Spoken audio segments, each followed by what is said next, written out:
Hello friends, welcome to RBSC studies. इस channel पर हम आरबीएससी बोर्ड का साइंस का जो रिवाइज सिलेबस है उसके बारे में डिस्कशन कर रहे हैं। हमने अपना फर्स्ट चैप्टर तो डिस्कस कर लिया था पूरा, हम सेकंड चैप्टर की ओर बढ़ रहे थे। सेकंड चैप्टर में हमने दो सिस्टम के बारे में पढ़ लिया था, एक तो था डाइजेस्टिव सिस्टम और दूसरा था रेस्पिरेटरी सिस्टम। आज तीसरा सिस्टम हम पढ़ेंगे सर्कुलेटरी सिस्टम और उसके फंक्शंस। आज की वीडियो को स्टार्ट करते हैं। पढ़ते हैं आज की वीडियोस। सर्कुलेटरी सिस्टम यानी कि ब्लड का हमारी पूरी बॉडी में सर्कुलेशन करना, उसको हम सर्कुलेटरी सिस्टम समझते हैं। टाइप्स ऑफ ब्लड के क्या क्या टाइप्स होते हैं? ब्लड के दो तरह टाइप्स होते हैं। पहला टाइप होता है प्लाज्मा, दूसरा होता है कॉर्पस सेल्स। प्लाज्मा के फंक्शंस क्या क्या होते हैं उसके बारे में डिस्कशन करते हैं। प्लाज्मा येलो कलर फ्लूइड होता है। इसके अंदर 90% वाटर और 10% ऑर्गेनिक और इनऑर्गेनिक मटेरियल होता है। ठीक है। दूसरा होता है कॉर्पस सेल्स। इसमें आरबीसीज यानी कि थ्रोम्बोसाइट्स, डब्ल्यूबीसीज यानी कि ल्यूकोसाइट्स, प्लेटलेट्स यानी कि thrombocytes, I am so sorry, RBCs मतलब कि एरिथ्रोसाइट्स होता है। आरबीसीज के बारे में पढ़ते हैं तो ये बोन मैरो में बनती है। इसका कलर रेड होता है। इसके अंदर एक पिगमेंट होता है, पिगमेंट नहीं, एक पार्ट होता है बाइकॉन्कोनेन। इसके बारे में अभी हमको नहीं पढ़ना है। हीमोग्लोबिन होता है जिसकी वजह से रेड कलर का हमारा ब्लड रेड कलर दिखता है, इसके बारे में हम जानते हैं। ठीक है। डब्ल्यूबीसीज के बारे में पढ़ते हैं। इसका सेम, ये भी बोन मैरो में बनती है। ये हमारी बॉडी की सोल्जर होती है, प्रोटेक्शन का काम करती है डब्ल्यूबीसीज हमारा। ठीक है। ये शेपलेस होती है और कलरलेस, ना इसमें कलर होता है ना इसमें कोई शेप होता है।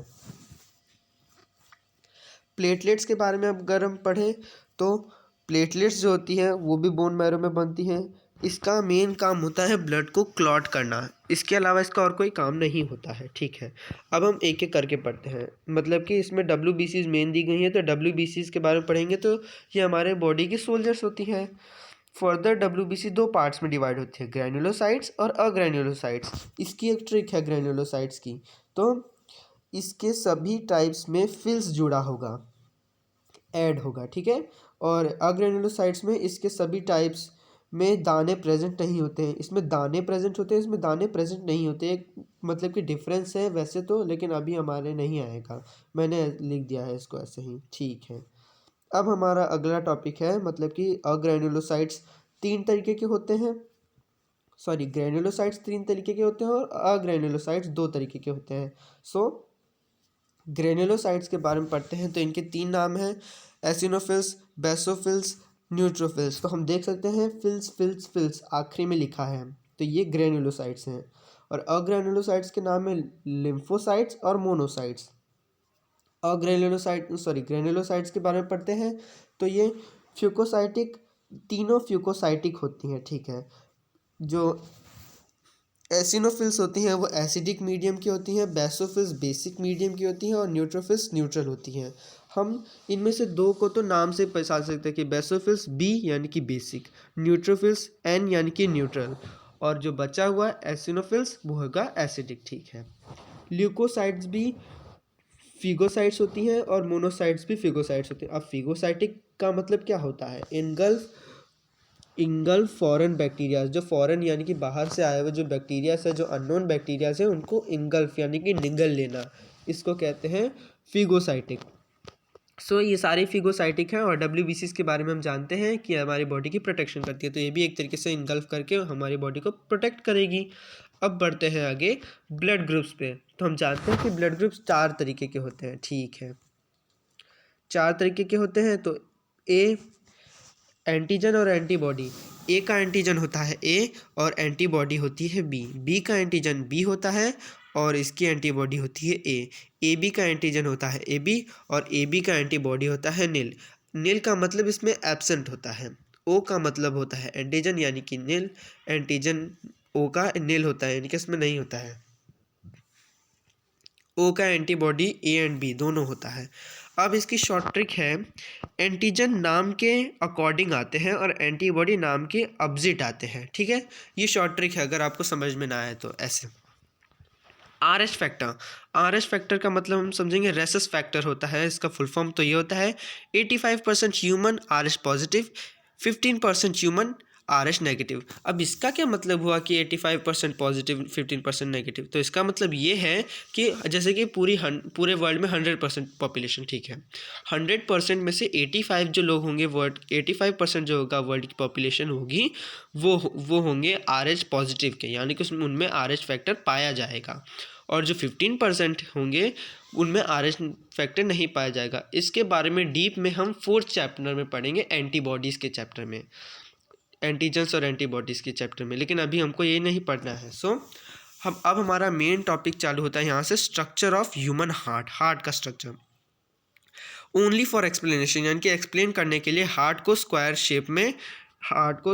शेप का बताया गया है, यानी कि इसका शेप अलग होता है, मतलब कि हम जानते हैं इसका शेप क्या होता है, लेकिन ऐसे मैंने इसको दिखाने के लिए बस आपको बता दिया है कि ऐसे स्क्वायर शेप में होता है। डबल मेम्ब्रेन, दोनों मेम्ब्रेन के बीच में स्पेस होता है जिसे पेरिकार्डियम कहते हैं, ठीक है।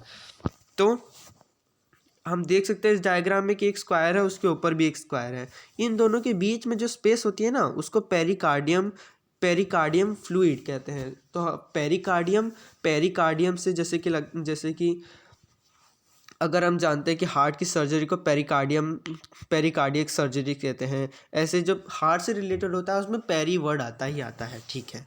अब पेरिकार्डियम में एक फ्लूइड फिल्ड होता है जिसे पेरिकार्डियम फ्लूइड कहते हैं, ठीक है ना। मैंने अभी आपको बताया कि पेरिकार्डियम जो दोनों स्क्वायर होते हैं उन दोनों के बीच में एक फ्लूइड बहता है जिसको पेरिकार्डियम फ्लूइड कहते हैं। ये फ्लूइड हार्ट को शॉक लगने से बचाता है, जैसे कि हार्ट पंपिंग बार बार करता रहता है, धड़कना बार बार, तो बहुत स्पीड में करता है, स्पीड में उसको कोई शॉक ना लग जाए, दिल का दौरा ऐसे टाइप में, तो वो ना लगे, इसलिए ये पेरिकार्डियम जो फ्लूइड होता है वो उसको प्रोटेक्ट करता है उसे। हार्ट के 4 पार्ट्स होते हैं, ऊपर वाले दोनों को एट्रियम और नीचे वाले दोनों को वेंट्रिकल्स कहते हैं, ठीक है। अब दोबारा इस स्क्वायर शेप को देखिए। अब इसमें क्या, अब धीरे धीरे इस जो स्क्वायर शेप है वो फुलफिल होता जाएगा, फिल हर जगह से फिल करता जाऊंगा उसको मैं। पहले हमने ब्लैंक लिया था ये पूरा, अब इसमें थोड़ा सा फिल किया है मैंने राइट एट्रियम के बारे में। तो राइट एट्रियम जो दोनों साइड होती है वो राइट एट्रियम, राइट वेंट्रिकल होती है, राइट साइड होती है। हम जैसे कि ये हमारा राइट वाला हिस्सा है, लेकिन राइट वाला हिस्सा, अब ये जो ये राइट वाला हिस्सा होगा हमारा वो इसका राइट होगा, और जो हमारा इसका जो ये लेफ्ट हिस्सा है हमारा वो इसमें लेफ्ट होगा, ठीक है ना। इसमें ये होता है, बच्चे इसमें बहुत ज़्यादा कंफ्यूज हो जाते हैं, तो इसमें प्लीज़ कंफ्यूज मत होना। अब आगे पढ़ते हैं। Right atrium and right ventricle के बीच में एक वॉल्व प्रेजेंट होती है जिसे ट्राइक्युस्पिड वॉल्व कहते हैं, ठीक है। एक वॉल्व होती है, यहाँ पे होती है ट्राइक्युस्पिड वॉल्व, जैसे कि राइट एट्रियम और राइट वेंट्रिकल के बीच में ये रही ट्राइक्युस्पिड वॉल्व, और यहाँ पे बाइक्युस्पिड वॉल्व हुई होगी, यहाँ पे आगे पढ़ते हैं इसके बारे में अभी। नेक्स्ट पे चलते हैं। अब पढ़ेंगे हम left atrium and left ventricle के बीच में भी एक वॉल्व प्रेजेंट होती है जिसे बाइक्युस्पिड वॉल्व कहते हैं, हमने भी पढ़ा था। Right atrium and right ventricle and left atrium and left ventricle को सेपरेट करने के लिए कॉलम बनाए जाते हैं जिसको सेप्टम कहते हैं। इसका जो बीच का एरिया होता है उसको सेप्टम कहते हैं। सेप्टम जो बीच की लाइन होती है उसको सेप्टम कहते हैं। आगे पढ़ेंगे डायग्राम में, वापस डायग्राम देखेंगे जब। वेना कावा पूरी बॉडी में डीऑक्सीजनेटेड ब्लड को राइट एट्रियम में जो डीऑक्सीजनेटेड पूरा ब्लड होता है हमारे बॉडी में, जो वेना कावा होती है वो उसको राइट एट्रियम में लाती है। वेना कावा 2 तरीके की होती है, सुपेरियर वेना कावा और इन्फीरियर वेना कावा। इन दोनों के बारे में समझते हैं। सुपीरियर वेना कावा क्या होती है, हार्ट के ऊपर वाले पोर्शन से CO2 यानी कि carbon dioxide rich blood carry करती है, उसको कहते हैं सुपीरियर वेना कावा। अब इन्फीरियर वेना कावा हार्ट के नीचे वाले पोर्शन में जो कार्बन डाइऑक्साइड रिच ब्लड होता है उसको कैरी करती है। ये दोनों ही डीऑक्सीजनेटेड ब्लड कैरी करती है, लेकिन दोनों का काम बस ये होता है कि जो सुपीरियर वाला होता है हिस्सा ऊपर वाले हिस्से को कैरी करता है डीऑक्सीजनेटेड ब्लड को, और जो नीचे वाला हिस्सा होता है इन्फीरियर, वो नीचे वाले पोर्शन के डीऑक्सीजनेटेड ब्लड को कैरी अप करता है, ठीक है। Aorta is the biggest artery in our body. जो एओर्टा आर्टरी होती है वो हमारी बिगेस्ट आर्टरी होती है हमारी बॉडी की। हार्ट से ऑक्सीजनेटेड रिच ब्लड जो होता है वो पूरी बॉडी में ले जाती है ये, ठीक है ना। हम जानते हैं कि हमारे बॉडी में 3 तरीके की वेसल्स होती हैं। वेसल्स का नाम क्या क्या होता है, आर्टरी, वेन और कैपिलरीज। आर्टरीज वो होती हैं जो ऑक्सीजनेटेड रिच ब्लड लेके जाती हैं, वेन जो कार्बन डाइऑक्साइड रिच ब्लड लेके जाती हैं, और कैपिलरीज तो छोटी छोटी, कैपिलरीज मतलब कि जो छोटी छोटी वेन्स होती, जो फर्दर डिवाइड होती है, वेन्स और आर्टरीज का जो हिस्सा होता है फर्दर बहुत पतली पतली जो होती हैं वो होती हैं कैपिलरीज। इनमें कुछ नहीं होता है। लेकिन जब इनके नाम के आगे पल्मोनरी जुड़ जाता है तो ये अपना काम एक्सचेंज कर लेती हैं। अब एक्सचेंज कैसे कर लेती हैं इसके बारे में हम डिस्कस करेंगे। हमने पहले पढ़ा था कि आर्टरी जो होती है वो ऑक्सीजनेटेड रिच ब्लड लेके जाती है, और जो वेन्स होती हैं वो डीऑक्सीजनेटेड रिच ब्लड लेके जाती हैं, ठीक है ना। लेकिन अब क्या होगा, अब जो पल्मोनरी आर्टरी होगी वो कार्बन डाइऑक्साइड रिच ब्लड लेके जाएगी, और जो पल्मोनरी वेन होगी वो ऑक्सीजनेटेड रिच ब्लड लेके जाएगी। अब डायग्राम के हिसाब से हम समझते हैं इसके बारे में, ठीक है ना। अब ये देखिए हमारा जो डायग्राम है उसमें हम सारी चीज़ें लिखेंगे। So right atrium, right ventricle, sorry यहाँ पे राइट नहीं, यहाँ पे लेफ्ट होगा, आप प्लीज़ इसको करेक्ट कर लीजिएगा। लेफ्ट एट्रियम, लेफ्ट वेंट्रिकल होगा, ठीक है। ये अब यहाँ पे ये जो होती है ये अओर्टा आर्टरी होती है, ठीक है। और फिर उसके बाद यहाँ पे ये सुपीरियर वेना कावा होती है, यहाँ पे ये देखिए मैंने बताया था ये ट्राइक्युस्पिड वॉल्व होगा, और जो राइट एट्रियम और राइट वेंट्रिकल के बीच में ट्राइक्युस्पिड वॉल्व होता है, और लेफ्ट एट्रियम और लेफ्ट वेंट्रिकल के बीच में बाइक्युस्पिड वॉल्व होती है, ठीक है। यहाँ पे पल्मोनरी वेन होती है, यहाँ पे पल्मोनरी आर्टरी होती है, यहाँ पे, ठीक है। यहाँ पे इन्फीरियर वेना कावा जो नीचे का हिस्सा होता है उसके डीऑक्सीजनेटेड ब्लड को कलेक्ट करती है, और ये होती है सुपीरियर वेना कावा, ये ऊपर वाले हिस्से के ब्लड को कलेक्ट करती है जो डीऑक्सीजनेटेड होता है उसको, ठीक है।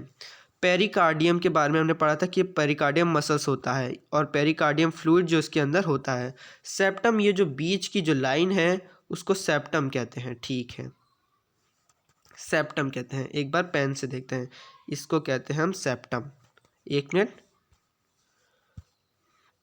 इसको कहते हैं हम सेप्टम, ठीक है। ये हो गया हमारा डायग्राम के हिसाब से देख लिया। तो हम आज की वीडियो यहीं ख़त्म करते हैं। ये हुआ पूरा हार्ट के बारे में जो हमने पढ़ना था वो आज हमने ये टॉपिक क्लियर कर लिया है। अगर आपको इस टॉपिक में कोई भी दिक्कत आ रही हो तो कमेंट में प्लीज़ इसके बारे में लिखिए, मैं आपकी जो परेशानी है उसको दूर करने की पूरी कोशिश करूँगा। अगर आपको ये वीडियो अच्छी लगी हो तो प्लीज़ इसको लाइक करें, चैनल को सब्सक्राइब करें, और जहाँ जहाँ तक आरबीएससी बोर्ड के बच्चे, आपको पता है कि जो बच्चे आरबीएससी बोर्ड में पढ़ते हैं उनको अगर ये वीडियो अच्छी लगे तो प्लीज़ उनको भी शेयर करें। Thank you for watching, have a good day.